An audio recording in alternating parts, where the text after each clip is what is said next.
Почитувани дами и господа, и аз не съм правник, но имам от почетокът завършена математическа гимназия и размислувам логично. А точно логиката недостасува на некои наши правници. Доволно е да го вземеме, що е една реченица да кажем, доволно е да го вземеме уставът от 1991 година, неревидираният устав. Нема никакъв друг устав во светот, како нашиот, каде граѓаните имат само слободи и права, но без обвръзки кон државата. Отворете го уставът и видите дека дали има обвръзки. Сега ние се жалиме дека нема почет кон државата. Па тоа не е написано во устав. Сега, ако продолжам, последниве 3 години со наметнатата политичка криза, тоа е еден доказ. Доказ како можеме од еден релативно мал проблем, да го кажеме така грубо, од една дупка во чорапот да уништиме државата. Зашо така? Сега. Специјалното јавно обвинителство знаеме дека е дел од Пржинскиот договор. А пак истовремено Пржинскиот договор е дел од циркузанскиот политически процес, како кажа, по последниве 3 години. Како се почна? Се почна со бойкот на собрание од страна на опозицијата. Што се прави во таа работа? Наместо да земат плати една година и да не одат на работа, во секоја нормална земја се распишуваат нови избори за 34 пратеници и процесот завршува. Го направихме? Не го направихме. Понатоа. Во секоја нормална држава, вие сте новинари, знаете, читате, ако некој отиде кај премиер или председател да го оценува, како излегува? Насекаде излегува со лисици на раце. Кај нас така е? Не е така. Добро. Прислушување разговори. Како е во светот? Се собират снимките и се почва истражување против снимателот, а не за содржината. Сега од години САД гонат Асанж и Сноуден за пуштините тоа. Не прават истражување за владите во САД, за ЦРУ и така натаму. Уште кога се подпиша договорот по Пржито, беше јасно што ќе прави специјалното јавно обвинителство. Тоа беше ептен јасно. Аргументи дека некој не знаел не важат, пошто сите тоа го знаеме. Не само го знаеме, но некој од нас го кажа на следниот ден. Јас памтам следниот ден, не знам, од Канал 5 ли. Ме побара и дефинитивно им кажах што ќе биде во октомври, што ќе биде во ноември, во декември и се. Како можам јас обичен човек да не знам, а функционери во тоа да знам, а овие да не знаат. Така што таа работа не е. И сега видите еден куриоз. Меѓу авторите на предлог законот за специјалното обвинителство, пошто тие се 4 од СДС Горан Сугарески, Омер Алио, Тават Джафери од ДУИ и од ВМРО да помене Илија Димовски. Значи, еден од авторите на предлог законот, Илија Димовски, кој сега е обвинет и му се бара мерка за предпазливост.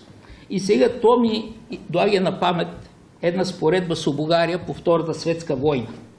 Познатиот тогаш лидер бугарски, председател на Земјоделскиот сојуз, Никола Петков, како министар во владата, подпишува закон за репресии и логори и потоа, по тој закон е осуден на смрт и без. Така што, кога правиш нешто, мора да знаеш што правиш. Сега, продолжувам со прашањата, тие се риторични прашања. Во која нормална држава може да се допушти член 6, параграф 2 од Законот за специјалното обвинителство? Цитат. Нито еден јавен обвинител во јавното обвинителство на Република Македонија, вклучувај го јавниот обвинител на Република Македонија, не може да влијае на неговата работа, на специјалниот обвинител, или да бара извештаи поврзани со предмети од специјалниот обвинител или јавните обвинители во рамките на јавното обвинителство. Затворен цитат. Ето, той е паралелен правен систем. Държава во държавата. Поставен на специалния явен обвинител над законите на държавата. Како може тая работа да стане? Ами еве гледаме дека е факт. Сега. И една друга споредба. Притвор, сега от позавчера, се бара за поранешният премиер Груевски, Мялков, Гордана Янковска, Елизавета Камчевска-Милевска и така натаму. Вкупно 18 лица се бара притвор, а обвинети са 94 луѓе и 7 правни лица. И сега ќе ви кажем една споредба. На Нюрнбергския процес во 1946 година са били обвинети 24 дейци на хитлеристка Германия. И што излегува? Излегува дека лидерите на ВМРО ДПМН са 4 пъти по-опасни, отколкото хитлеристите. Така излегува. Добро. И со што са по-опасни? Наводно, защо са обвинети? Наводно за фалсификуване на избори. Наводно за криминал, за купуване на автомобил и слични глупости. И сега кога обвинуването за това дека преко градбите, како е Скопие 2014 и другите градби, знаете колко са во Скопие и во цела Македония, преко това се крадело. И аз прашам друго и прашам не за пръв път. От години прашам зашо кога во време на управуването на Социал-демократския съюз тие не подигна, не ставя една плоча, не ставя една тула. Каде са парите? Каде са парите? Пошо викат владата сегашна задължена. Задължена беше държавата, т.е. владата на Груевски задължила държавата. И по времето на СДС беше задължена държавата. Така. Ама, гледаме во едният случай градби. Гледаме ги крупни и во цела Македония, како кажа. Истовременно велат дека покрай градбите имало и крадене. А во другиот случай гледаме не е дигнат еден зид. Прашам каде са парите и колко е украдено. И може секој от вас да си направи сметка, ако види колко чинат градбите, не само во Скопие, туку во цела Македонија. Колко чинат? Како милиони евра. Тия толкова милиони евра са украдени, само што не преко град, а директно са украдени от СДС во времето на нивното управуване. Пошто не можеш ти да викаш има това. Нищо не си направил, а пари нема. А тия пари не можат да фръкнат. Некој ги е зел. И кога се вика Бранко Цървенковски имал имот во Нью-Йорк, па другите имали не знам шо е тоа. Како може? Па добро, нели Бранко Цървенковски дойде како премиер на 29 години. И како стекнаха станаха милионери? Со шо? Ајде некој од вас милионер да стане? Секој ден се трепете, нали, со тоа, правите слики, предавани и таа милионер ќе стане? Некој од нас ќе стане од тоа со професорска плата милионер? Нема да стане, а други стават. Како стават, прашаме аз? Како стават? За тоа е тоа. И кога се одговори на тия прашања, тогаш, и не само да се одговори, ама се преземат мерки, тогаш во Македонија може да има нешто. Пошто јас памтам, меѓу 1979 и 2008 година во Скопие немаше ништо поместено. Тоа е во времето уште на социализмот. И повторно, каде са тия пари? И сега стратегијата. Како е стратегијата? Има много докази дека квинсличката влада Заев Ахмет и Села е раководена от надвор. Но еве и уште еден пример. Кога доаѓаш на власт и имаш избори по неколку месеци, како за 18 октомври локалните избори, што ќе направиш? Па ќе гледаш секој политичар, нали, ќе гледа да се додворува на луѓето, владата да биде мирна, да добива поени, да се дават плати, да не се гонат луѓе од работа, да поминат изборите, па тогаш, нали, да прават репресии и така натаму. Барем така прават во Бугарија, во Румънија, во балканските земји и не само там. Така.